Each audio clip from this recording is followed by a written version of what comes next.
Hari ini kita akan memasuki sebuah buku yang baru, ya, pembahasan selama beberapa minggu ke depan. Kita akan memakai buku yang Allah yang Maha Pemurah. Allah yang Maha Pemurah, The Prodigal God, dari tulisan dari Timothy Keller, ya. Kalau mengapa buku ini buku yang dipilih, ya? Karena buku ini akan menjelaskan kepada kita inti berita kekristenan yang pertama, yaitu mengenai Injil, ya. Apa yang dimaksud dengan Injil sebenarnya? Apakah kita menghidupi Injil itu di dalam kehidupan kita? Bagi saya ini sudah merupakan satu hal yang sangat-sangat baik sekali. Saya sendiri begitu banyak diubahkan, begitu banyak bercermin ya di dalam setiap tulisan ya. Bagaimana Injil itu diberitakan dan diperkenalkan lagi, membukakan mata kita, memberikan kejelasan.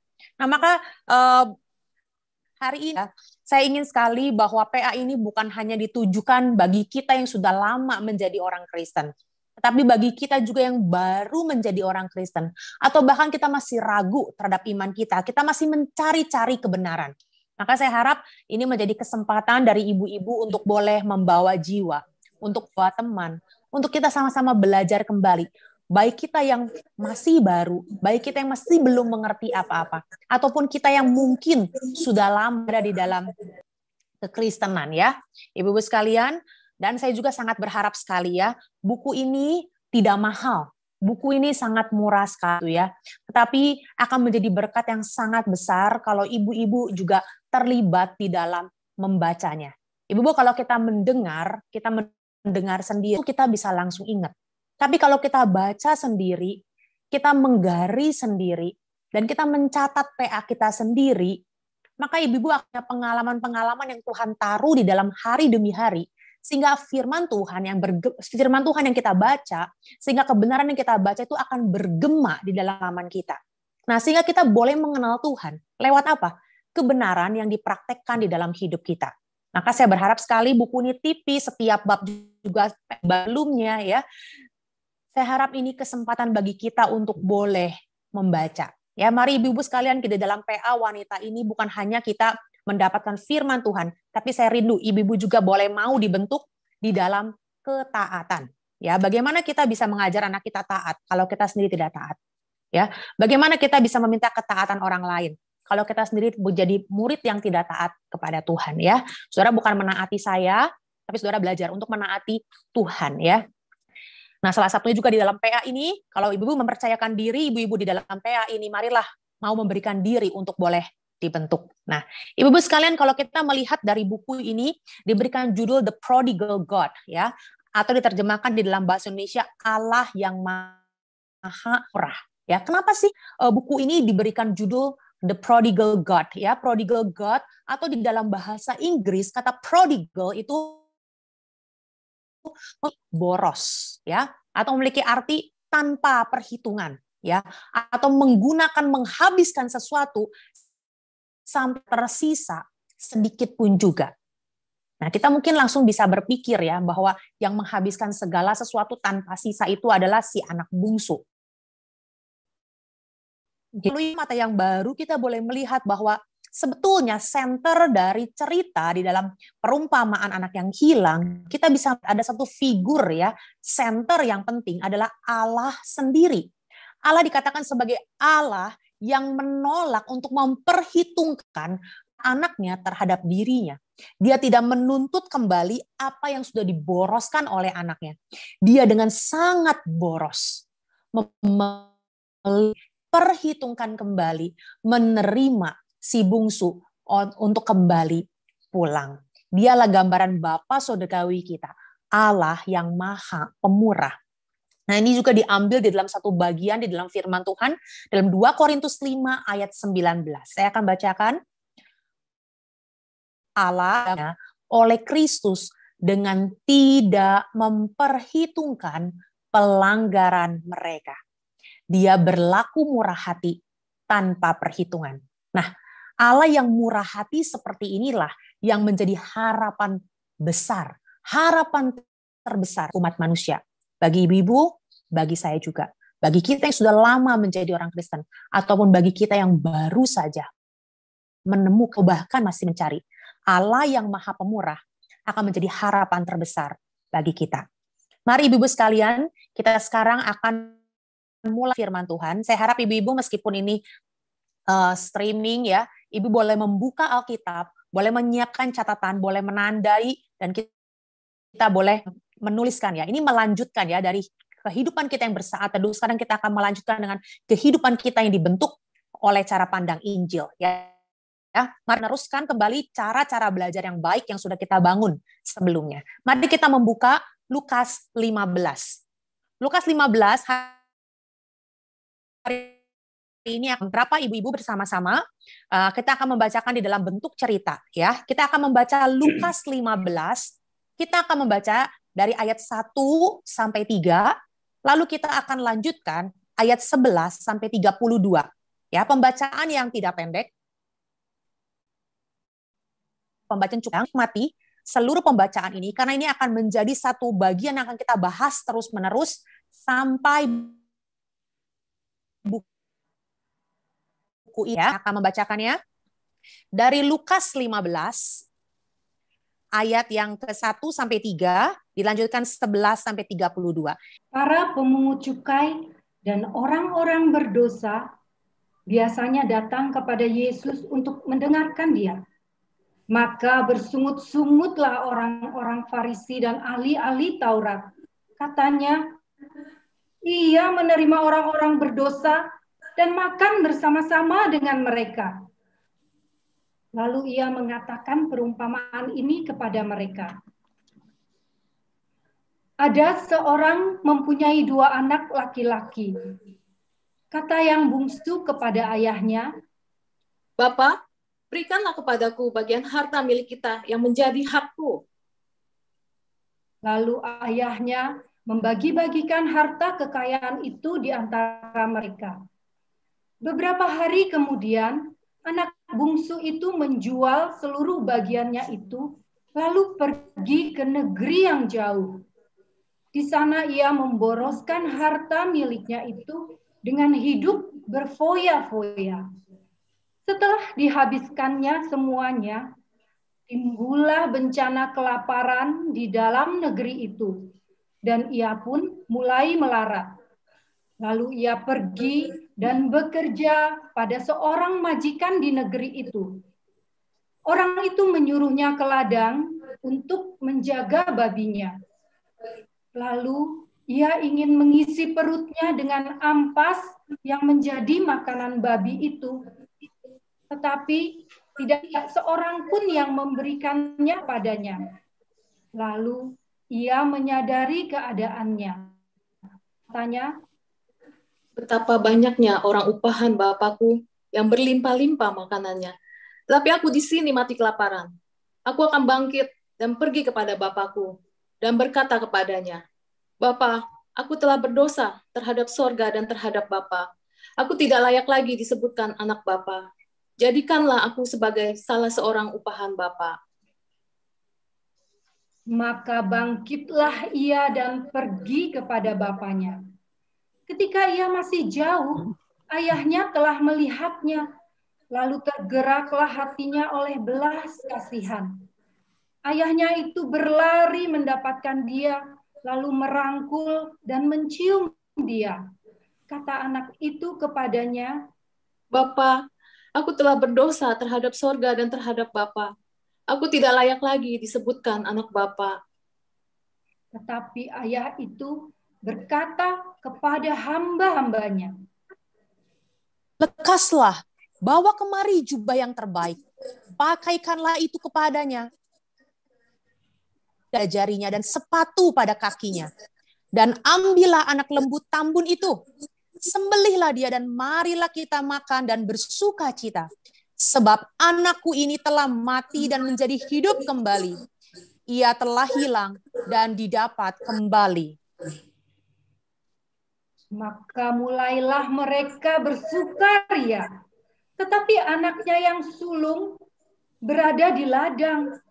Dan ketika ia pulang dan dekat ke rumah, ia mendengar bunyi seruling dan nyanyian tari-tarian. Lalu ia memanggil salah seorang hamba dan bertanya kepadanya apa arti semuanya itu. Jawab hamba itu, adikmu telah kembali dan ayahmu telah menyembelih anak lembu tambun, karena ia mendapatnya kembali dengan sehat. maka marahlah anak sulung itu dan ia tidak mau masuk. Lalu ayahnya keluar dan berbicara dengan dia. Tetapi ia menjawab ayahnya, katanya, telah bertahun-tahun aku melayani Bapa dan belum pernah aku melanggar perintah Bapa.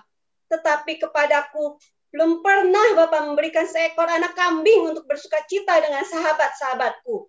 Tetapi baru saja datang anak Bapa yang telah memboroskan harta kekayaan Bapa bersama-sama dengan pelacur-pelacur.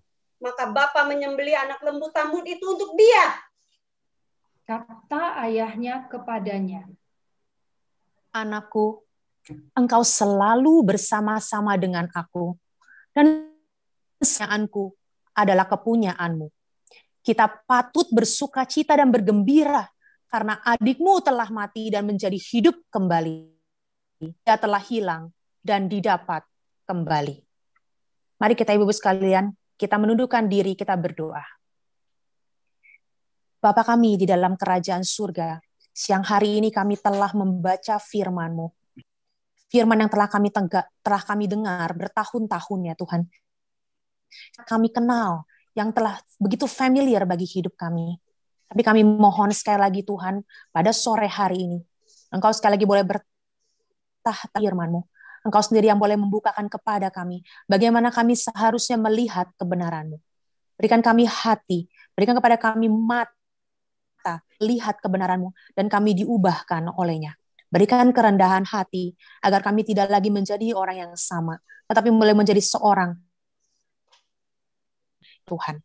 Berkatilah seluruh pemberitaan firman Tuhan, baik hamba-Mu yang akan berkhotbah, maupun setiap ibu-ibu yang telah hadir di tempat. Terima kasih Bapa di dalam kerajaan surga, kami mohon Roh Kudus boleh memimpin kami semua. Di dalam nama Tuhan Yesus Kristus, kami berdoa. Ibu-ibu sekalian, ini adalah sebuah ilustrasi ya, sebuah bagian dari firman Tuhan yang sudah kita dengar selama berabad-abad, istilahnya seperti itu ya. Tetapi kita perlu menyadari bahwa apa yang kita baca, yang seperti judul seringkali melihat bahwa yang hilang adalah anak yang bungsu. Memang betul. Tapi kalau kita melihat di dalam ayat yang ke-11 dikatakan ada seorang mempunyai 2 laki-laki. Maka sebetulnya yang ingin diceritakan di tempat ini adalah bukan hanya si anak bungsu saja, tapi kita juga akan menyoroti sulung di dalam cerita ini. Nah, ibu-ibu sekalian, makanya itu saya ingin sekali ibu-ibu untuk melihat konteks pemberitaan daripada Lukas 15 ini seperti apa. Hari ini khotbahnya akan sangat padat. Ibu-ibu biarlah boleh berkonsentrasi dan Tuhan boleh memimpin kita semua ya. Oke, sekarang kita akan melihat ya. Kalau kita tadi melihat pembacaan firman Tuhan, mendengar pembacaan firman Tuhan dibuka dari ayat ke-1. Ayat ke-1 sampai ayat lompat kepada ayat yang ke-11. Kenapa ayat 1 sampai ayat 3 dibaca? Karena di sini kita melihat bahwa selalu ada orang-orang yang mendengar berbicara. Ketika Tuhan Yesus menyampaikan firman Tuhan, selalu ada orang-orang yang mendengar ya. Tetapi siapa yang mendengar? Di dalam ayat 1 diberitahukan kepada kita bahwa ada sejenis kelompok orang yang suka mendengar tentang Tuhan Yesus, yaitu mereka pemungut cukai dan orang-orang berdosa. Biasanya datang. Nah, motif datang ini adalah suatu pola yang luar oleh Lukas. Karena Lukas itu sedang menyoroti di dalam seluruh Injil Lukas bahwa orang-orang yang kecil, orang-orang yang tidak dianggap masyarakat, orang-orang yang terbuang, mereka lah justru yang dicari oleh Tuhan. Maka di sini grup yang pertama, kelompok yang pertama adalah para pemungut cukai dan orang-orang berdosa. Dan kemudian di dalam ayat 2, kita juga melihat ada sebuah respon. Maka bersungut-sungutlah orang Farisi dan ahli-ahli Taurat katanya, ia menerima orang-orang berdosa sama-sama dengan mereka. Dan kita di sini melihat ada golongan yang kedua, yaitu para ahli Taurat dan orang-orang Farisi.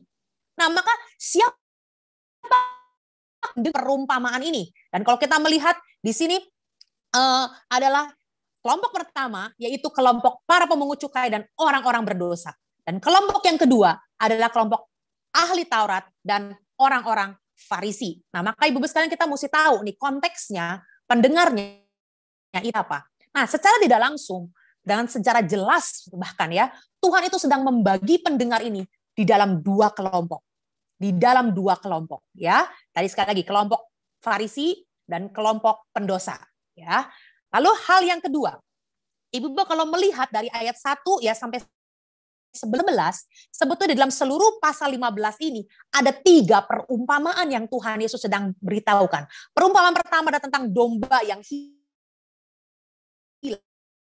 Yang sang pemilik keluar mencari dan mendapatkan kembali lalu bersuka cita. Pada perumpamaan yang kedua tentang satu dirham yang hilang. Sang pemilik pun mencari dan menemukan dan juga bersuka cita. Bahkan ayat 10 dikatakan, dikatakan bersukacitalah bersama-sama dengan aku sebab dirhamku yang hilang itu telah kutemukan. Dan pada perumpamaan yang ketiga, yaitu juga hilang. Tetapi siapa yang harus mencari? Siapakah yang mencarinya? Nah, ibu-ibu sekalian, kalau kita mengingat ya, pada waktu ada satu saudara yang hilang, seperti kita mengingat ada satu perkataan dari Tuhan. Esau, di manakah saudaramu? Apa jawab Esau? Apakah aku penjaga saudaraku? Ibu-ibu sekalian, maka di sini ada 2 anak laki-laki, lalu 1 anak hilang. Maka siapakah yang seharusnya? Bukankah si sulung yang seharusnya mencari? Nah, maka ibu-ibu sekalian, pada waktu kita menyadari hal ini, kita akan melihat bahwa ini diceritakan, ini bukan seperti yang biasanya kita mendengar cerita anak bungsu hilang, berdosa, kemudian ayahnya memeluk kata sekolah minggu, cerita KKR ya, diterjemahkan dengan bentuk-bentuk lain, si dompi hilang, dompa, dan anak hilang, segala konteks. Pada zaman itu, ketika firman Tuhan yang diberitakan, ini menjadi satu halilintar, menjadi satu hal kepada pendengarnya, yaitu para ahli-ahli Taurat. Karena mereka lah si kakak sulung itu. Karena mereka sebagai anak yang sulung yang seharusnya keluar dan mencari adiknya. Nah, ibu-ibu sekalian, maka di sini kita akan melihat nanti ya, bahwa pada akhirnya si bungsu itu kembali. Si bungsu yang hilang itu kembali. Tetapi anak sulung yang tadinya berada di dalam rumah hilang. Ini sebuah keironisan bahwa yang satu sadar dirinya hilang. Tetapi yang satu lagi. Nah, ibu-ibu sekalian, kalau kita melihat di dalam ayat 11, Yesus berkata lagi, di dalam terjemahan bahasa Inggris yang lain dikatakan, to straight the point further. Jadi untuk menjelaskan, untuk mengumpamakan the point, hal-hal yang sudah disebutkan sebelumnya. Dan itu perumpamaan puncak. Bahkan didahului oleh ayat yang ke-10 dengan dikatakan, demikian juga akan ada suka malaikat-malaikat Allah karena satu orang berdosa yang bertobat. Inilah poin yang memuncak ketika perumpamaan ini. Nah, itu poin yang kedua. Poin yang ketiga, nah ketika kita membaca perumpamaan ini, maka Tuhan Yesus perumpamaan ini dengan maksud agar kita sebagai pendengar ya pada waktu itu boleh membandingkan dan mengkontraskan kedua kelompok orang ini, dan kita menempatkan diri kita, dan orang-orang tersebut pun dengan jelas tahu menempatkan diri mereka itu ada di mana. Dan maka kita sebagai pembaca yang berbeda, kita pun untuk membaca cerita ini, kita boleh memikirkan di manakah diri saya. Netral aja, penikmat pembaca saja. Tidak bisa. Tujuan dari ini adalah justru untuk menempatkan kita, ya. Kalau Timothy Keller dalam buku discussion-nya dituliskan finding your table, ya. Cari di mana kamu harus duduk, kamu di kelompok yang mana, kamu di tempat yang mana. Ibu sekalian, apakah kita itu berada di kelompok si sulung sebagai para ahli-ahli Taurat, sebagai orang-orang Farisi, atau kita berada di kelompok si bungsu yang sedang terhilang dan lari daripada sang ayah? Ibu sekalian, waktu ini kita akan terbagi menjadi dua kelompok. Di manakah kita? Dan poin yang keempat sebagai firman Tuhan hari ini adalah bahwa baik si sulung ataupun si bungsu, ya, kedua-duanya mereka itu merindukan sal. Mereka itu merindukan rumah. Mereka merindukan rumah. Si bungsu ketika dia tersesat, dia merindukan rumah yang sejati. Tapi kita akan melihat si sulung yang ternyata berada di dalam rumah, ya, kita akan melihat bahwa dia sendiri pada akhirnya berada di luar rumah. Kata rumah ini nanti sepanjang perjalanan kita akan melihat, ya, rumah seperti apakah? Rumah tempat Bapa Sorgawi kita, rumah tempat sang ayah berada. Maka kedua anak ini menginginkan rumah. Bagaimana kedua anak ini berjalan mencoba untuk mendekati ayahnya. Dan kita akan melihat dua jalan di dalam mendekati Bapa, di dalam mendekati rumah. Kita akan melihat bahwa si sulung, si bungsu, bagaimana cara pikir mereka mengenai dosa, mengenai siapa Tuhan, mengenai jalan keselamatan. Tiga hal ini, ya, mengenai dosa. Nah, apa itu Tuhan? Dan bagaimana jalan keselamatan? Itu ditawarkan oleh dua jalan ini. Jalan si bungsu. Dan kita akan melihat bahwa kedua-dua jalan ini adalah jalan yang salah. Dan Allah sang the prodigal God, Allah yang maha pemurah itu, dia akan menunjukkan jalan yang harus kita tempuh. Jelas sampai sini Ibu-ibu, ya? Jadi sebelum kita mulai kita mesti mengerti konteksnya. Yang pertama adalah dua kelompok, ya, dua kelompok mengucuk, kelompok pendosa dan kelompok pemegang hukum Taurat. Kedua, ini adalah puncak daripada perumpamaan-perumpamaan yang sudah disebutkan, dan sekarang kita masuk kepada anak yang hilang, yang merupakan satu halilintar kepada Taurat, ya. Kemudian yang ketiga, kita melihat agar kita sendiri boleh menaruh diri kita, bercermin, ya, bagaimana finding your table, ya. Dan yang terakhir ada dua jalan yang ditawarkan. Jalan si bungsu hidup dengan jalan si sulung. Dan kedua-dua ini nanti akan dibereskan oleh Allah Bapa kita.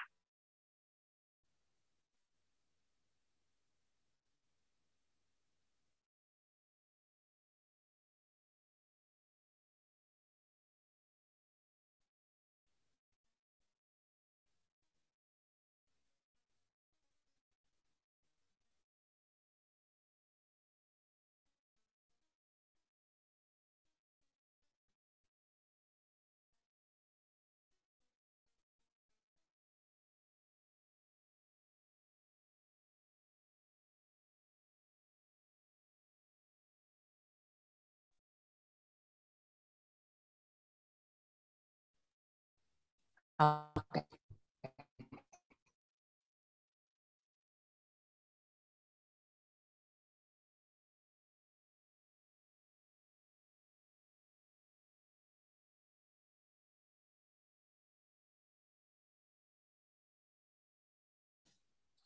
Oke, apakah saya sudah jelas? Boleh ada yang tolong kasih tahu saya? Sudah jelas? Sudah, Stanley. Oke, thank you. Oke, sorry Ibu ya. Oke. Nah, dari sekian banyak pendosa, Ibu-ibu sekalian, dari sekian banyak pendosa, dosa sebagai pemungut cukai yang disebutkan di sini, Ibu bisa bayangkan, ya. Dosa pemungut cukai yang disebut pemungut cukai dan orang berdosa lainnya, gitu, ya. Karena bagi orang Yahudi, ketika mereka mendengar ini, dan ketika mereka tahu orang-orang pendosa ini adalah orang Yahudi yang nyebelin Paul, ya, sangat menyebalkan, pendosa yang berat banget gitu ya, istilahnya harus dimusnahkan, pengaja untuk Roma, menindas bangsa sendiri, tidak bermoral, koruptor yang tidak berhati nurani total, gitu kan ya. Jadi ini benar-benar orang yang sangat nyebelin sekali. Kita sudah sering bahas bagian ini ya. Dan kemudian kita membayangkan orang-orang berzina, orang-orang pendosa zina, mereka para pelanggar, orang yang tidak mungkin bisa menjalankan hukum Taurat dengan sempurna, ya. Mereka yang para orang-orang yang immoral, ya, mereka mungkin hedonis, yang memanjakan diri, suka bersenang-senang, gak peduli sama agama, orang-orang yang kecil, orang-orang yang terbuang dari masyarakat Yunahujus. Di samping itu kita akan melihat kelompok yang kedua, yaitu orang-orang Yahudi. Siapakah orang-orang ahli Taurat? Siapakah para ahli Taurat itu? Wah, itu adalah orang-orang Farisi yang bermoral, religius. Mereka sangat terkenal di masyarakat sebagai orang yang terhormat, ya. Mereka warga negara yang berintegritas, ya. Mereka punya koneksi dengan pemerintahan, bahkan dikatakan biji selasi, jinten, adas manis. Aduh, itu kecil-kecil sekali biji, ya. Daun pun dihitung, dia tidak pernah lupa untuk memberikan 1/10. Mereka adalah orang-orang yang ada di bait suci, para penyembah-penyembah Allah, penuh dengan self-disiplin, ya, selalu beribadah dimanapun, kapanpun juga.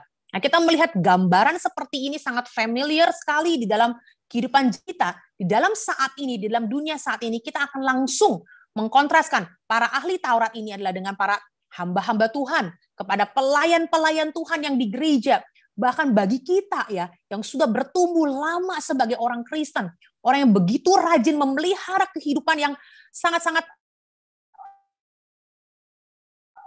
yang pekerja keras. Kita melihat si gambaran di sesulung adalah sesulung yang selalu bekerja keras. Telah bertahun aku bekerja. Seorang yang ingin menyenangkan hati orang tua, ya, ingin diterima, dihormati masyarakat, pengejar kesuksesan, ya. Lebih sulung, ya. Saya anak sulung gitu ya. Jadi kita mengingat nih, kalau ibu-ibu anak sulung, ya, biasanya kita itu biasa jadi anak yang baik, ya. Karena mau bilangin kamu itu harus meneruskan mengajarkan adik-adikmu, kamu harus memegang hukum. Maka kita cenderung untuk apa? Menjadi anak yang baik, yang selalu taat, ya, mengerjakan PR, ya, tidak curi-curi, ya. Kan kita sekarang pergumulannya apa? Anak-anak kita sambil sekolah, sambil nonton YouTube dan yang lain-lain, tugas nggak beres-beres, nggak disubmit begitu, ya. Dan kemudian sebagai anak pertama, anaknya bagaimana lagi? Mau membantu jaga adik, penuh pengertian, membantu orang tua, kata-katanya baik. Wah, orang-orang yang memiliki pekerjaan yang seperti ini sangat atraktif di dalam dunia. Orang-orang kita bilang kalau kerja nih, mereka lah yang dipilih. Kalau di gereja ada orang-orang seperti ini, mereka lah yang pasti akan dipilih untuk pelayanan. Orang yang dicari di mana-mana. Karena secara luar, secara pekerjaan itu begitu luar biasa. Dan bahkan ada satu kalimat mengatakan, dunia itu akan bersih. Kalau ada seperti ini perlu ada supaya tidak menambah kekacauan dunia. Dunia perlu diisi oleh orang-orang yang baik. Gitu kan ya. Nah, bagaimana di dalam dunia saat ini dengan gambaran si bungsu? Ibu-ibu sekalian, gambaran si bungsu adalah kita bisa mengingat-ingat orang yang selalu bikin masalah. Apa masalah? Orang yang keras kepala, nggak mau diatur, sukanya jiwanya berpetualang, keluar, nggak mau ikut aturan, mau punyanya sendiri, punya ikut cita-cita orang tua. Orang tua punya bisnis apa, anaknya mau menyimpang ke tempat yang lain, nggak sama pokoknya. Kakaknya mau les piano, anak pokoknya nggak mau, atau mati-matian nggak mau begitu ya. Nah, kalau disuruh kerjakan A, dia kerjakan B. Dia mengejar hidupnya sendiri, punya cita-cita sendiri. Bahkan mereka seringkali menjadi para pendosa yang transparan. Ya udah, hidupku emang kayak begini. Terus mau apa? Hidupku lebih bebas dibandingin berada di rumah, terkekang, aku pindah ke kota lain. Aku pindah ke kota lain ya, untuk bisa menikmati hidupku yang kucari sendiri. Ya, tukang foya-foya bekerja untuk apa? Untuk orang tua ya. Bekerja untuk menikmati hidup, membeli barang-barang yang mewah, menyukai kehidupan dunia begitu. hedonis, suatu mungkin juga begitu imoralitas yang dia taruh di dalam hidup dia. Ibu bisa membayangkan dua kelompok ini di dalam masyarakat kita? Ibu sekalian, lebih tajam lagi ketika kita masuk ke dalam lingkungan gereja. Siapakah yang berada di dalam kelompok si sulung? Yang berada di dalam kelompok adalah mereka yang melayani Tuhan dengan rajin, selalu semangat. Ya, tetapi mereka adalah orang-orang yang merasa dirinya nggak perlu berubah diri apa-apa. Orang lain yang perlu berubah. Ya, sudah cukup bertahun-tahun saya udah dengar firman Tuhan banyak. Dia pendeta mau ngomong apa, saya udah tahu arahnya kemana. Udah ngerti, hafal semuanya. Ya. Dan kita melihat bahwa orang-orang seperti ini sering kali muncul di dalam orang-orang yang begitu peka terhadap ketidakbenaran. Tidak suka kepada orang-orang yang berlambat-lambat mengikut Yesus. Tidak suka kepada orang yang rapuh. Ya. Sangat peka, sangat zeal mengikut Tuhan. Harus punya dedikasi, harus punya komitmen, tidak boleh lemah.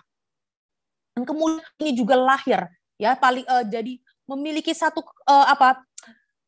kebiasaan ya untuk mengkritik, menghakimi orang lain, mengkritik ketidakberdayaan dan ketidakmampuan orang lain yang mempertahankan komitmennya pada Tuhan. Menjadi polis ya, polis ini belum ini, salahnya di sini, salahnya di situ. Nah, kalau kita melihat ya, orang-orang Farisi itu sebetulnya mereka berusaha menjalankan Taurat Tuhan seakurat mungkin. Makanya melahirkan hukum-hukumnya sendiri, kebenaran-kebenaran sendiri yang mereka pegang supaya mereka tidak melanggar. Tapi kita melihat orang-orang dalam kelompok orang Farisi ini justru seringkali memakai semua hukum-hukum itu untuk mengikat orang lain, mencelakakan orang lain. Bahkan Tuhan Yesus mengatakan membuat masuk ke dalam kerajaan surga karena mereka. Nah, Ibu sekalian, waktu kita melihat dalam dunia spiritual, di dalam dunia kehidupan kita, mungkin Farisi yang kita senantiasa memiliki penjelasan spiritual terhadap hal apapun di dalam dunia ini. Kita tahu ayatnya, kita menjelaskan, bahkan ketika kita ditegur pun, kita bisa melawan, ya, kita bisa mendefense, kita bisa membukakan ayat-ayat yang lain. Dan seringkali pada si sulung ini, kita menjadi orang yang kurang belas kasihan. Tidak ada kasih, ya, tidak ada kasih yang dibungkus ya, layani untuk kita melihat orang lain. Dan orang-orang di sini sangat-sangat tidak menyukai pendosa. Apalagi ketika pendosa itu sangat merugikan dia. Seperti siapa? Para pemungut cukai dan orang-orang berdosa. Maka apa respon mereka? Bersungut-sungut. Ngapain Yesus duduk sama mereka? Yesus makan bersama dengan mereka. Ngapain Yesus menerima mereka? Harusnya Yesus itu diskusi dengan kita. Dengan kelasnya kita. Lagi itu lama. Dan orang-orang di sini adalah orang-orang yang sering kali komplain, sering kali menghina orang lain, menghina anaknya, menghina rekan-rekan lain yang bersikap duniawi. Nah, Ibu sekalian, tadi kita sudah membuka di manakah tempat kita. Nah, Ibu sekalian, kalau kita melihat di dalam kehidupan spiritual, kita sangat mungkin sekali semakin lama kita menjadi orang Kristen, kita ada kecenderungan untuk kita tuh semakin mengerti firman-Nya baik. Tetapi sering kali kalau kita tidak waspada, kita akan menjadi orang-orang justru yang sangat-sangat membenci orang-orang yang berdosa. Dan kita ingin memusnahkan, kita ingin mengeluarkannya daripada kelompok kita. Karena kita lihat hanya orang-orang yang benar saja yang layak bagi, yang patuh saja yang layak bagi Tuhan. Bagaimana nasib si bungsu di dalam gereja? Di dalam kehidupan banyak kita temukan di luar gereja. Kita temukan di luar gereja. Kenapa? Karena mereka tidak ada tempat bagi para pendosa. Ini ironis sekali ya, seperti rumah sakit yang hanya berisi orang sehat. Ya, rumah sakit ini tidak ada orang sakitnya. Rumah sakit ini hanya menerima orang-orang sehat saja. Ini kan satu hal yang lucu sekali dan ironis sekali. Nah, maka si bungsu ini mereka ada di luar rumah, mereka di luar gereja. Dan mereka sangat takut sekali dengan bahasa-bahasa spiritual gereja yang semakin menekan. Mereka tidak menemukan rumah spiritual mereka di dalam gereja. Maka mereka semakin pergi jauh, pergi jauh, pergi jauh. Mungkin mereka ada kerinduan, mungkin berjanji, saya mau hidup benar, tapi saya tidak mau menginjakkan kaki saya di gereja. Si bungsu pun menganggap sok suci, ya, kelompok sok bener ya, selalu pegang kebenaran. Kalau saya sih, udah tahu saya memang jelek kok, begini kok, ya.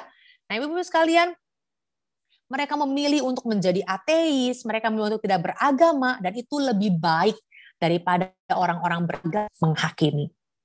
Nah, ibu-ibu sekalian, kita melihat ya, dari sisi sulung, di sisi orang-orang Farisi dan ahli Taurat, mereka merasa diri mereka dan pendosa itu tidak layak.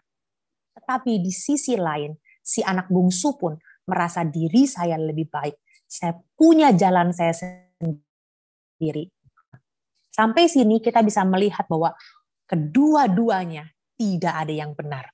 Kedua-duanya masing-masing diri benar, hanya di dalam cara yang berbeda. Si bungsu menganggap dia benar dalam cara berdosa yang jelek, ya, di dalam jalan yang salah, di dalam jalan yang berdosa, di dalam jalan yang jelek mereka transparan. Tetapi si sulung juga mereka merasa diri benar ketika mereka apa? Berada di dalam hukum, ketika mereka berpegang kepada Taurat, ketika mereka justru melakukannya di dalam hal-hal yang dianggap baik di dalam agama mereka. Ibu, kita si sulung ataukah kita si bungsu? Nah, ibu sekalian, kita mau menyimpulkan di bagian meskipun dia berada di dalam rumah, tetapi dia tidak pergi kemana-mana, meskipun dia penuh religius dan penuh moralitas, tapi semuanya itu dengan satu harapan, sudah bertahun-tahun ya Bapak, tapi aku belum pernah lihat melalui kebenaran tersebut, dia berasa berhak untuk mendapatkan kasih Bapak, dia berhak untuk mendapatkan harta daripada Bapak. Dia katakan, belum pernah seekor anak kambing untuk bersuka cita. Dia menginginkan harta dari bapaknya juga, tapi bukan di luar rumah, di dalam rumah. Dia ingin mendapatkan harta Bapak juga, tapi di dalam jalan ketaatan. Bukan di dalam jalan yang jelek loh, di dalam jalan ketaatan. Tetapi tidak menginginkan hati ayahnya, tidak rindu akan ayahnya, tetapi hartanya. Kalau si bungsu jelas, memang dia tidak menginginkan dia pergi keluar rumah dengan cara memberontak, dengan cara yang rebel, dan dengan cara yang jelas hancur. Ibu sekalian, di manakah kita? Di manakah kita? Nah, ibu sekalian, saya sendiri pernah mengalami bagian ini di dalam hidup saya. Dan saya baru betul-betul tahu bahwa ketika saya bersikap sebagai sang anak sulung, ya, karena saya lahir di dalam keluarga Kristen, papa mama saya juga pendeta, kira-kira seperti itu, lalu saya sekolah teologi gitu ya, lalu saya melayani, maka yang ditanya, kamu ada di mana? Saya cenderung untuk menjadi seorang penjaga, apalagi saya anak pertama ya, penjaga hukum ya, saya cenderung menjadi seorang anak sulung. Dan baru Tuhan berkasih karunia untuk mendobrak cara beragama saya yang pada akhirnya tidak bisa menyelamatkan orang yang saya katakan, iman yang buntu dan merusak diri saya sendiri. Barulah melalui cara pandang yang baru, melalui buku ini, ya. Dan saya berharap cara pandang seperti ini pun juga boleh membebaskan ibu-ibu. Jikalau sampai pada detik ini, sampai pada hari ini, kita mesti berhenti sejenak. Di manakah saya? Ada di manakah saya? Si bungsukah dengan cara terlepas dari Allah, dengan cara yang berdosa, jelas berdosa. Pergi dari Allah untuk mendapatkan apa? Dunia ini. Mendapatkan apa? Hidup yang enak. Dengan harta sang Bapa. Atau kita sebagai si anak sulung yang berada di rumah Bapa. Tapi cara gampangnya adalah, saya ini udah Kristen. Harusnya saya layak mendapatkan hidup yang diberkati. Saya ini sudah Kristen. Harusnya Tuhan itu adalah belas kasihan. Melepaskan saya lah dari penderitaan. Saya ini sudah bertahun nih. Masakan saya harus terima penyakit ini, penderitaan ini. Ibu sekalian, hari ini saya akan memberikan aplikasi relasi hidup kita dengan sesama kita. Tentu ibu-ibu bisa memikirkan lagi aplikasi-aplikasi lagi di dalam relasi yang minggu-minggu ke depan. Ibu-ibu cuma memikirkan setiap kali berelasi dengan satu orang, setiap kali hendak memberikan penilaian kepada satu orang, ibu harus memikirkan ada di mana saya, bagaimana cara saya menilai. Yang pertama, saya akan membuka dulu di dalam relasi orang tua dengan anak. Nah, ibu-ibu sekalian, kita sebagai orang tua ya cenderung menjadi apa? Anak sulung tentunya. Kenapa? Karena kita diberikan otoritas untuk mendidik anak. Kebenaran itu ada di tangan kita. Ya, otoritas ada di tangan kita. Ya, karena kita berada di pihak yang harus mengajarkan hukum-hukum Tuhan. Kita berada di pihak yang harus mempertahankan kebenaran Tuhan.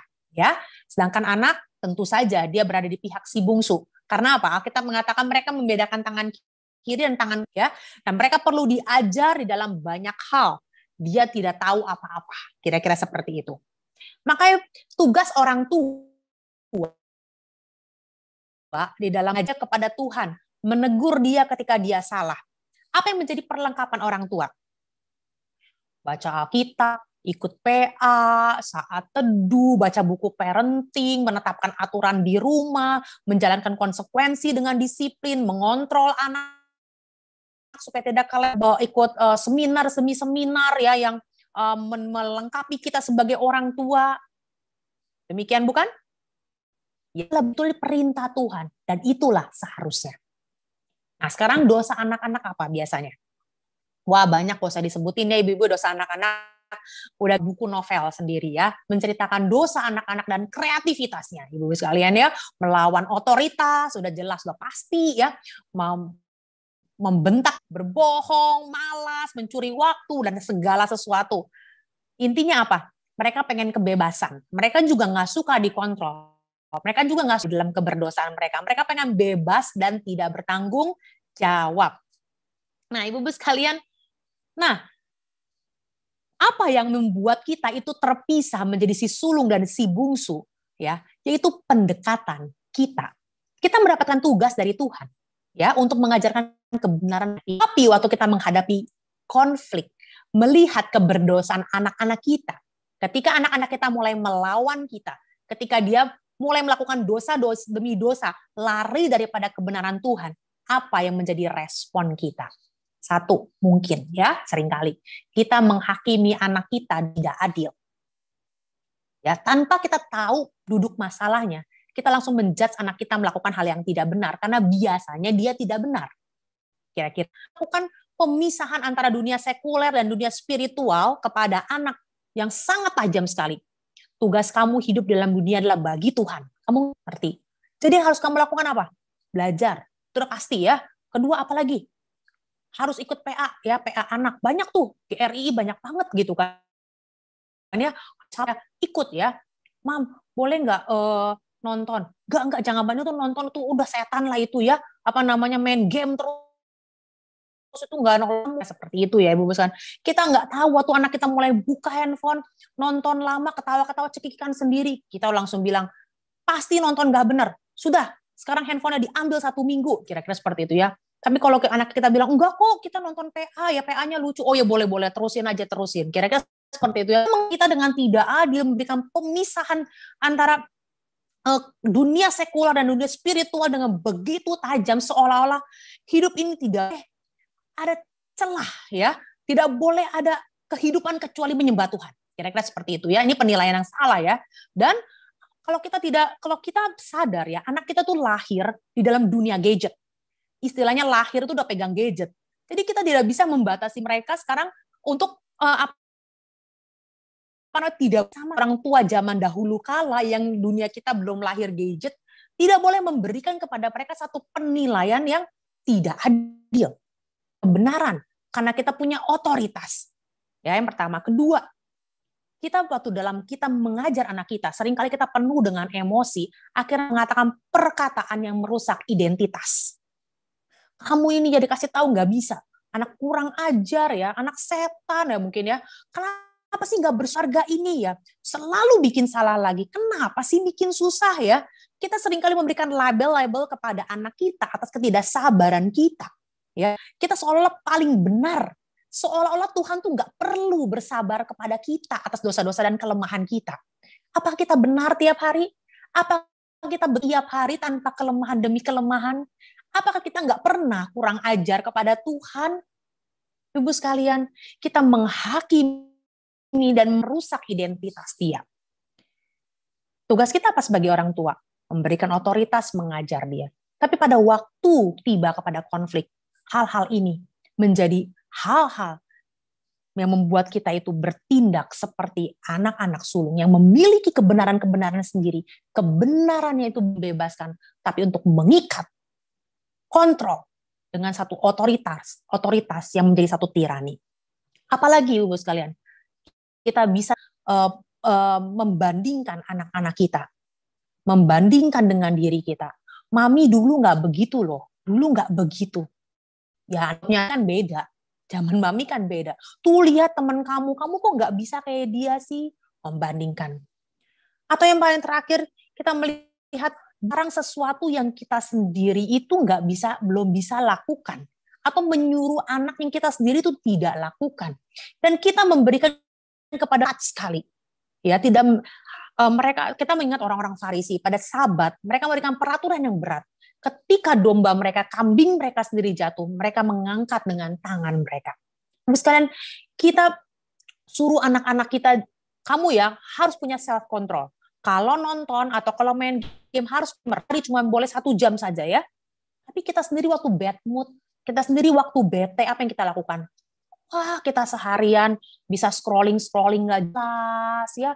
Kita bisa nonton berjam-jam, begadang-begadang ya sampai lupa masak, kira-kira seperti itu ya. Atau kita ingin anak kita baca Alkitab, kita sendiri tidak baca Alkitab dan kita menuntut mereka dengan aturan-aturan yang memberatkan mereka. Terus sekalian kita ini seperti orang tua Farisi yang mematikan, atau kita juga bisa menghukum anak dengan hal spiritual. Kelebihan menghukum anak. Oke. Kamu kotor terus ya. Ya sudah, kamu salin tuh Alkitab Efesus semuanya. Efesus 4 ayat 29 salin 10 kali gitu kan ya. Setelah itu lanjut lagi, salin. Kolose salin juga ya, salin semua, taatilah orang tuamu, salin ya. Atau misalnya nonton streaming gitu kan ya. Terus supaya kamu diisi firman Tuhan. Ibu sekalian, kita merebut kehidupan anak dengan hal-hal yang baik sebetulnya. Dengan hal-hal yang baik, tapi baiknya itu adalah kebenaran diri sendiri. Nah, Ibu sekalian, apa yang terjadi dengan anak-anak yang diperlakukan seperti ini? Mungkin anak nggak bisa melawan saat ini, tapi dia akan mencuri bersembunyi. Dia akan berlari tambah jauh. Makin dia remaja, makin dia besar, akan ada yang besar. Dan mereka akan mengharap-harapkan saat mereka itu bisa keluar dari rumah dan tidak kembali lagi ke rumah. Orang tua yang perfeksionis yang selalu ingin pergi sejauh-jauhnya dan tidak ingin ada tuntutan. Ibu sekalian, sadar tidak bahwa anak kita itu dalam hati kita itu selalu menyenangkan hati kita sebagai orang tua. Tapi mereka pun punya kelemahan. Mereka pun sering kali gagal oleh dosa-dosa mereka. Kita ingin menyenangkan Tuhan. Kita ingin menjadi orang tua yang baik. Kita pun sering kali gagal oleh ketidakmampuan dan kelemahan akan dosa-dosa kita. Jangan sampai karena kita emosi, kita mematikan iman anak kita dengan kebenaran-kebenaran yang kita bangun sendiri. Dengan firman-firman, dengan modal. Jangan sampai suatu hari anak kita berbicara, aku nyesel banget punya mama yang rajin belajar firman Tuhan. Karena makin dia belajar, aku makin ditindan. Mama orang lain gak belajar firman Tuhan, gak tahu apa-apa, anaknya baik-baik saja. Wah, ini satu kecelakaan yang besar. Jangan sampai anak kita pada hasut dari Tuhan, meninggalkan gereja, meninggalkan Tuhan, oleh karena kita hadir sebagai orang-orang Farisi yang sangat. Ibu sekalian, disitulah kenapa kita melihat di dalam firman Tuhan. Orang-orang pendosa-pendosa itu tidak datang ke bait Allah. Orang-orang pendosa itu tidak datang kepada ahli Taurat. Tapi dituliskan, mereka itu biasa untuk datang kepada Tuhan Yesus. Siapa anak-anak kita? Mereka kecenderungan ada di mana? Apakah anak kita anak yang memegang hukum Taurat? Apakah anak kita anak yang rebel? Bagaimana sikap kita sentuh. Ini adalah hubungan yang pertama. Hubungan yang kedua, mungkin kapan-kapan kita bisa bahas hubungan yang lain ya Ibu-ibu sekalian ya. Yang kedua saya akan membahas hubungan yang terakhir, yaitu hubungan antara pelayan Tuhan ya. Kalau tidak ya mungkin nanti kita bisa kapan-kapan lagi Ibu sekalian. Oke, hubungan suami dengan istri. Nah, Ibu-ibu sekalian, kita kan PA wanita ya, kita akan menyoroti diri kita ya sebagai seorang istri. Kita tuh sebagai istri itu biasanya istri itu manajer rumah tangga. Ya, manajer rumah tangga. Kita akan memanage semua hal ya. Bangun pagi, mengurus rumah, pokoknya menjalankan Amsal 31 kira-kira seperti itu ya. Kalau kita masih mengatur waktu untuk saat teduh, ikut PA, dengerin firman Tuhan dan segala sesuatu. Suami kita mungkin di antara kita memiliki suami-suami yang apa? Suami bangun, loncat, langsung hilang kerja, minta makan. Kira-kira seperti itu ya. Dia nggak peduli gitu sama istrinya. Kemudian setelah makanan nggak enak, dia tanya, kok hari ini masaknya begini sih? Kira-kira kayak gitu ya. Atau suami-suami yang egois misalnya. Suami-suami yang sibuk sama hobi, dia nggak peduli, nggak ada involvement sama sekali untuk mendidik anak-anak. Apalagi sayangin istri gitu kira-kira ya. Selalu dia ingin kehendaknya yang ditaati misalnya seperti itu. Misalnya nggak bisa dikasih tahu, nggak bisa dengar masukan misalnya, ya banyak lah. Kalau kita ngomongin suami, coba juga bisa bikin buku novel sesi 2 juga. Pada waktu sebagai seorang istri, waktu kita melihat kelemahan, wah ini kita udah paling jago. Karena kita udah bilang selembar di mata orang lebih balok di mata sendiri. Apalagi kita di dalam tubuh yang capek, kita merasa diri kita paling berusaha, kita akan merasa kesal, begitu marah. Nah, coba Ibu sekalian, kita bisa menempatkan diri kita kembali seperti si sulung dan suami kita, bahkan mungkin suami kita yang belum percaya kepada, yang mengerti kebenaran firman Tuhan sebagai si bungsu. Nah, sekali lagi, bagaimana respon kita sebagai seorang istri menghadapi semua itu? Respon yang kita berikan seringkali di tengah-tengah fokusnya kepada penderitaan kita. Kita langsung merasa marah, benci, kesal, tidak tertahan, menghina kelemahan suami. Jangan-jangan ada di antara kita juga memikirkan mungkin saya salah menikah. Kita merasa orang tua tidak pernah memperlakukan saya sejahat, apa kamu sejahat ini? Kita merasa diri kita sudah lebih baik, lebih rohani, ya sudah lebih cinta Tuhan, sudah mendoakan, dari mendoakan suami sampai nggak pengen mendoakan lagi, ya. Kenapa ya Ibu sekalian? Kita memiliki satu respon dalam kemarahan, ya. Nah, Ibu sekalian, apalagi kita pakai ayat frang ya, kita pakai doa-doa kita sebagai kesempatan, Tuhan, Engkau kan harusnya memberikan aku yang baik dong, aku udah berdoa loh, ini demi kebaikan Engkau loh, Engkau katakanlah Tuhan, kan aku selama ini udah mendoakan. Nah, Ibu sekalian, ini sebenarnya menginginkan pekerjaan Tuhan atau menginginkan agar kenyamanan kita segera terlaksana gitu ya dengan suami yang bertobat Ibu sekalian.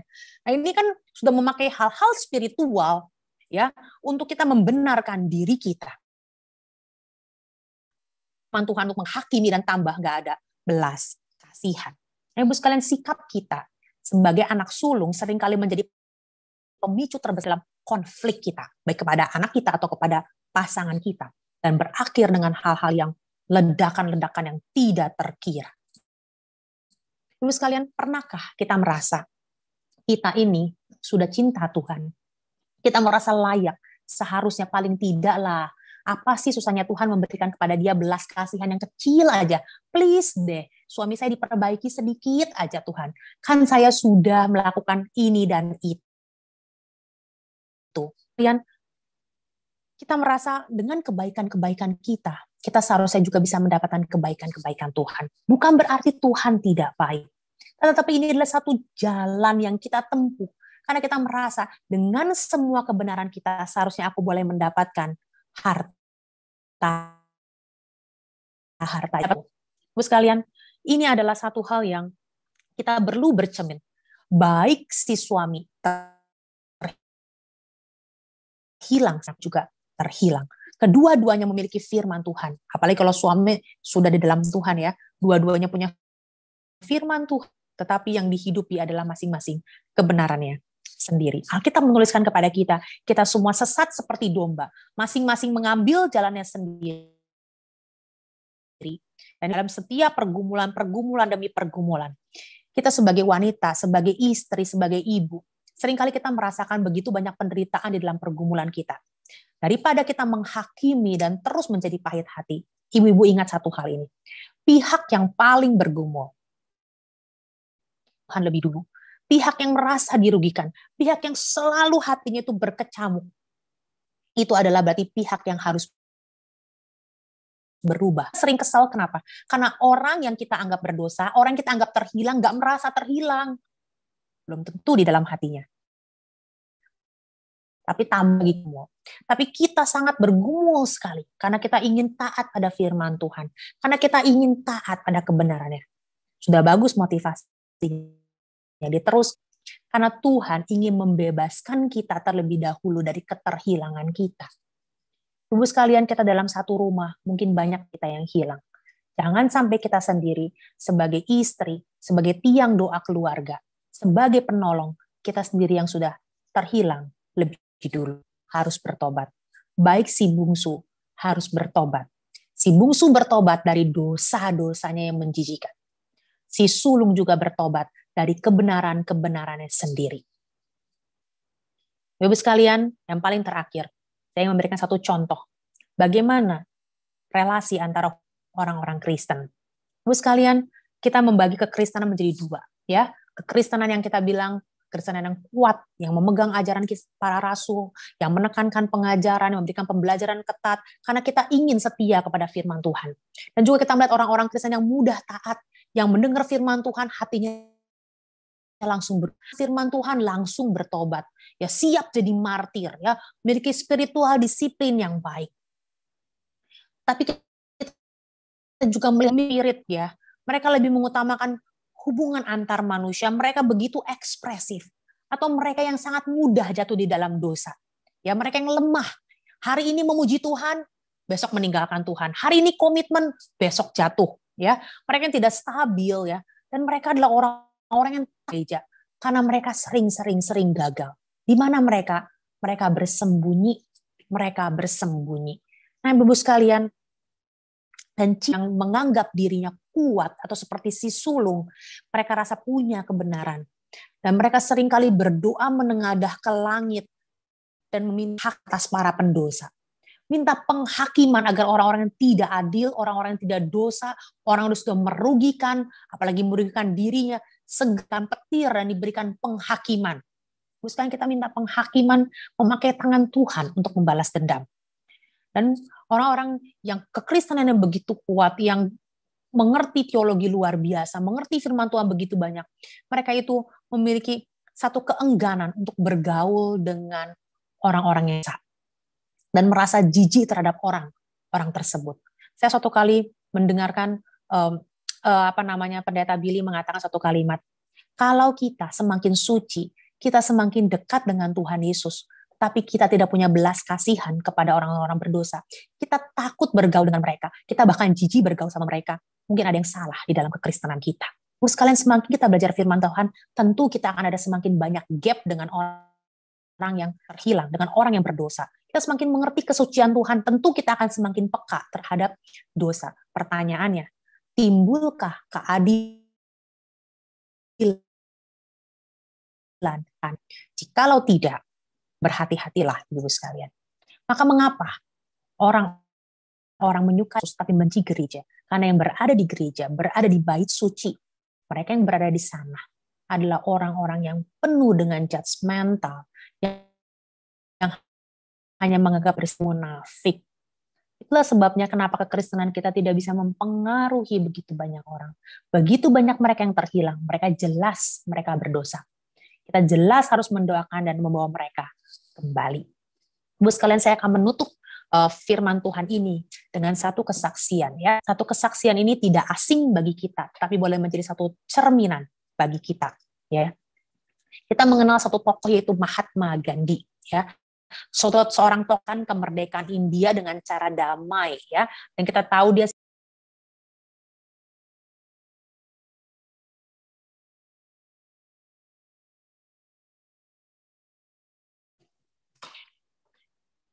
seringkali mengutip ya ajaran Tuhan Yesus ya, dan dari Matius 5 sampai ke 7 ya. Suatu hari ada seorang misionaris yang bernama E. Stanley Jones ya, bertemu dengan Gandhi dan dia bertanya, Gandhi, kenapa ya engkau itu sering loh mengutip kata-kata daripada khotbah Tuhan Yesus di bukit, tetapi kenapa engkau tidak mau menjadi pengikutnya? Kenapa engkau begitu keras dan gak mau jadi pengikut Tuhan? Lalu Gandhi menjawab, saya tidak pernah menolak Kristus. Tapi saya tidak suka dengan orang Kristen Anda, dia katakan ya. Dan dia mengatakan lagi, jikalau orang Kristen benar-benar hidup menurut Yesus ditemukan di dalam Alkitab, seluruh India itu seharusnya sudah menjadi Kristen hari ini, kata Gandhi. Kemudian, kenapa dia memiliki perkataan seperti itu? Pengalaman apa sih yang dia lewati? Suatu kali dia menjadi seorang pengacara dan di Afrika Selatan, ya, apartheid pada waktu itu. Dan kemudian sebagai seorang anak muda ya di tempat asing, dia begitu tertarik dengan kekristenan. Dia mempelajari Alkitab ya. Dia itu datang beribadah. Dia mulai mempertimbangkan, oke, sekarang saya akan mengambil keputusan untuk saya mengikut Kristus. Dan ketika dia pergi pagi itu, ketika dia hendak melangkah masuk ke gereja, penerima tamu, usher daripada gereja itu mengatakan, mau kemana kamu orang kafir? Dan Gandhi menjawab, saya ingin mengikuti ibadah di sini. Dan penatua gereja itu membentak dia mengatakan, tidak ada ruang di gereja ini. Enyahlah dari sini, atau saya akan meminta orang untuk melemparkan kamu keluar. Nah, Ibu sekalian, dan ini yang membuat Gandhi ya mengatakan untuk mempertimbangkan kekristenan bagi dirinya. Meskipun dia tidak bisa menyangkal bahwa kebenaran ajaran teladan hidup Kristus yang luar biasa di dalam hidup dia.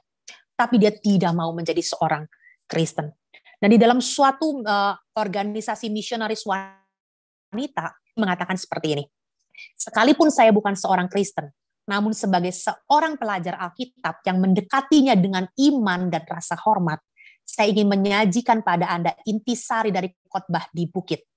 Di dalam ucapannya Gandhi berkata bahwa terdapat ribuan pria dan wanita hari ini yang sekalipun pernah mendengar tentang Alkitab atau Yesus, namun memiliki iman dan lebih takut pada Tuhan ketimbang orang-orang Kristen yang mengenal Alkitab dan 10 perintah.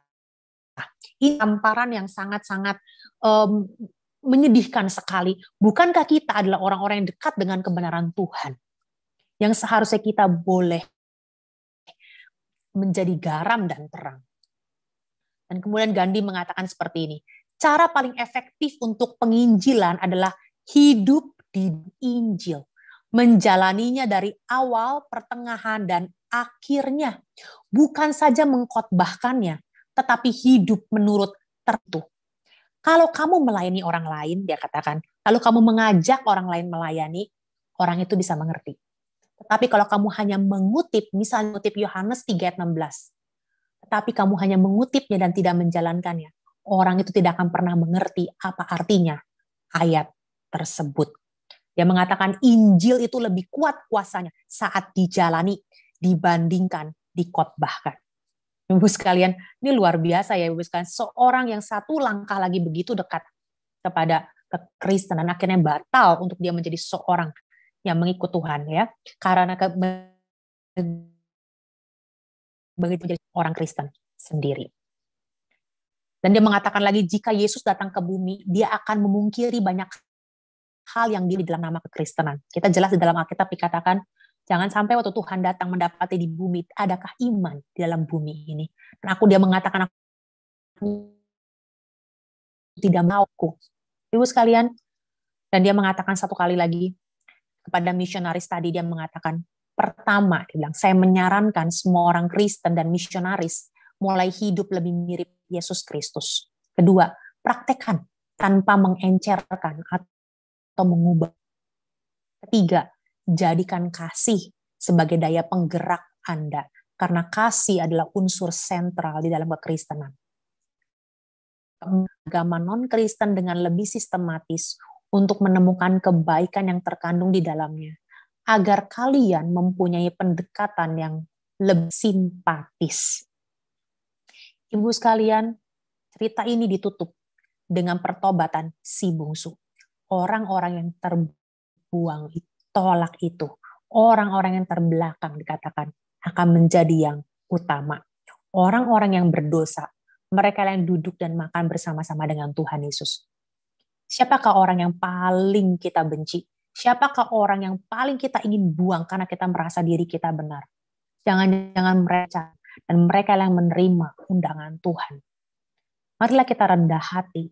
Marilah kita sekali lagi kembali kepada firman Tuhan. Supaya kita kehilangan ini di dalam kasih Tuhan. Mari Ibu sekalian kita menutupnya di dalam doa. Bapa kami di dalam kerajaan surga, firman-Mu begitu hidup dan menampar dan menegur setiap hati kami ya Tuhan. Siapakah kami di hadapan Tuhan, diri kami lebih baik, karena kami sudah mengenal Engkau lebih dulu, karena kami berada di dekat di dalam rumah Tuhan. Ampuni kami ya Tuhan yang sering kali mungkin kami pertobatkanlah kami supaya hari-hari kami boleh memiliki mata yang baru untuk memandang kebenaran-Mu, melakukannya, bermawas diri dalam segala kudus. Kami juga berdoa untuk anak-anak bungsu ya Tuhan, yang mungkin kami gembalakan, yang mungkin kami doakan. Tolong mereka untuk boleh kembali-Mu ya Tuhan, untuk mereka Tuhan boleh kembali dan mereka boleh berjumpa dengan Engkau. Siapapun kami ya Tuhan, biarlah kami boleh rendah hati di bawah kaki Kristus. Dan boleh terima kasih ya Tuhan untuk firman-Mu, kiranya boleh terus Tuhan taruh di dalam hati kami. Dalam nama Tuhan Yesus kami berdoa. Amin.